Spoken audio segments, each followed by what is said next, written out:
ভাই আমার এক প্লেট ভাত দেন মুরগির গোস্ত দিয়া। আচ্ছা ভাই ঠিক আছে, আপনি বসেন, আমি দিতেছি। এই মুক্তার, মুরগির গোস্ত দিয়া ভাইয়ের এক প্লেট ভাত দে। জি মহাজন, দিতাছি।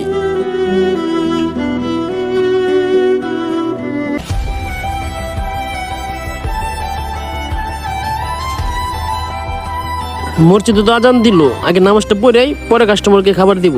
এখন কাস্টমারকে খাবার দিতে গেলে নামাজ পড়তে অনেক দেরি হয়ে যাবে। মহাজন সাহেব, মসজিদে আজান পড়ছে, আমি নামাজটা পড়ে আসি, আপনি ইব্রাহিমকে বলেন।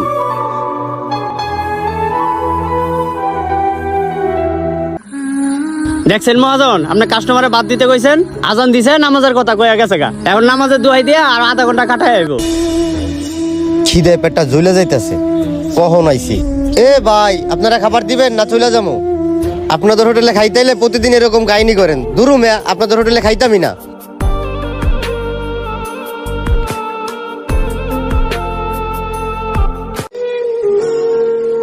দেখছেন ভাই, ওর লাগে একটা কাস্টমার না খাই গেল গায়ে, এতে আমাদের দোকানে লস হইলো না?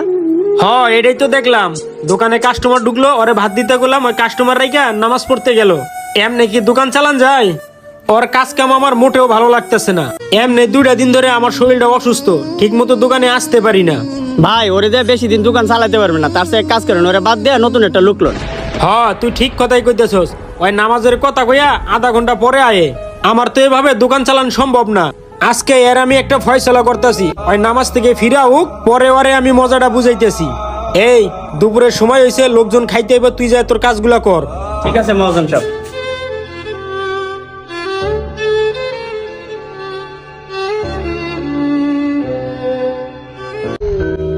নামাজ পড়া শেষ, তাড়াতাড়ি দোকানে যাই।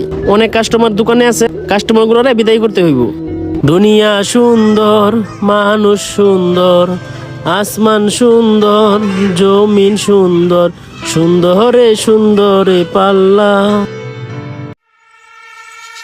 এই তুই আর আমার হোটেলে ঢুকতে পারবি না, তুই বাইর হ।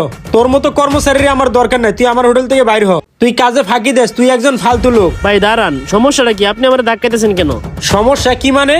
তোরে রাখি 2টা টাকা লাভের আশায়, তোরে কি মাগনা রাখি? তুই আমার কাজে প্রতিদিন ফাঁকি দেস, আর হোটেলে তোরা ঠিকঠাক মতো কাজ করস না। তোকে মন যখন যা চাই তোরা তাই করস। একবার এই জায়গায় যাস, আর একবার ওই জায়গায় যাস, কাহিনীটা কি তোগো? নামাজের কথা কয়ে খাইয়া হস আধা ঘন্টা, দুপুরবেলা বাসায় ভাত খাইতে গেলে অনেক খাইয়াল আছে 1 ঘন্টা।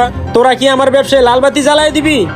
তুই আমার দোকানে আজকের পর থেকে ঢুকবি না, তোর বদলে আমি অন্য কর্মচারী নিয়ে নিবো।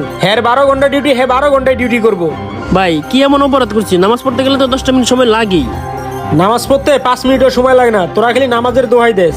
ভাই নামাজের জন্য 10টা মিনিট সময় লস হয়েছে দেখে এই জন্যই কাজে থেকে আমার বের করে দিবেন? ভাই 10টা মিনিট সময় তো আহামরি কিছু না।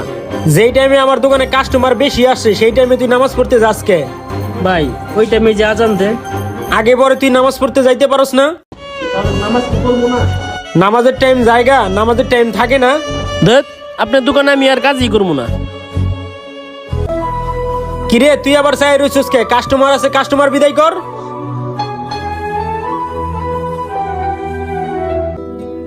কি মহাজন, আপনার মনটা খারাপ নাকি? মুক্তার রে দোকান থেকে বাইর করে দিলাম, নতুন একটা পোলা রাখলাম। হয়তো দোকানে সারাক্ষণই থাকে, সারাক্ষণ কাজই করে। ভাবলাম বেচা কিনা বেশি হইব, এখন দেখি আগের চেয়ে আরো বেচা কিনা কম হয়। আগে মুক্তার থাকতে অনেক বেচা কিনা করতে পারতাম, এখন তো তাও বেচা কিনা করতে পারি না। আগের চেয়ে মনে হয় অনেক বেচা কিনা কমে গেছে। মহাজন, আমি তো কিছুই বুঝতেছি না, ওই পোলা তো কাজ কামে ফাঁকি দেয় না, তারপরেও আগের মতো বেচা কিনা নেই। আমার না মনে হইতেছে আমি আবার মুক্তার রে আমার দোকানে ফেরত আনি, আর মুক্তার আইলে আমার মনটা কইতেছে আমার দোকানে আবার বেচা কিনা ভালো হইব। মহাজন সাহেব, আপনি এগুলো কি কর? ওই তো আজান দিলে জায়গা নামাজ পড়তে, ওরে যদি আনেন তাহলে তো বেচা কিনা আরো লস হয়ে যাইব। যাই হোক, মুক্তার রে আবার দোকানে ফেরত আনতেই হইব। ওরে না আনলে বেচা কিনা আর হইব না ঠিক মতো, আর তা না হইলে আমার দোকানের বেচা কিনা আরো কমে যাইব। ঠিক আছে মহাজন সাহেব, আপনার দোকান, আপনার ইচ্ছা। শোন, তুই মুক্তারের কাছে যাবি, মুক্তার রে যায় বলবি ওর আমি ডাকছি, ওর সাথে আমার কথা আছে। ঠিক আছে মহাজন সাহেব।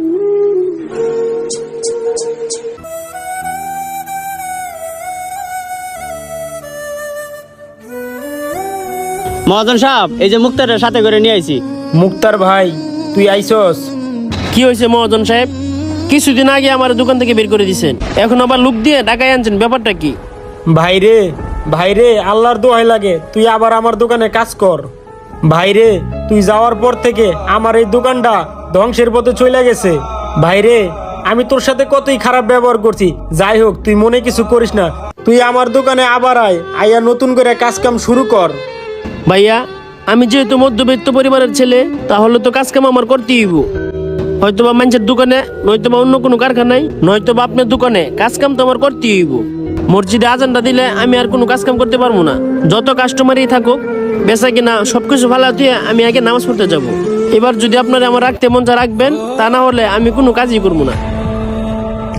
প্রয়োজনে মানুষের দুয়ারে দুয়ারে ভিক্ষা করে খাবো, তারপরেও আমি নামাজ পড়া ছাড়বো না।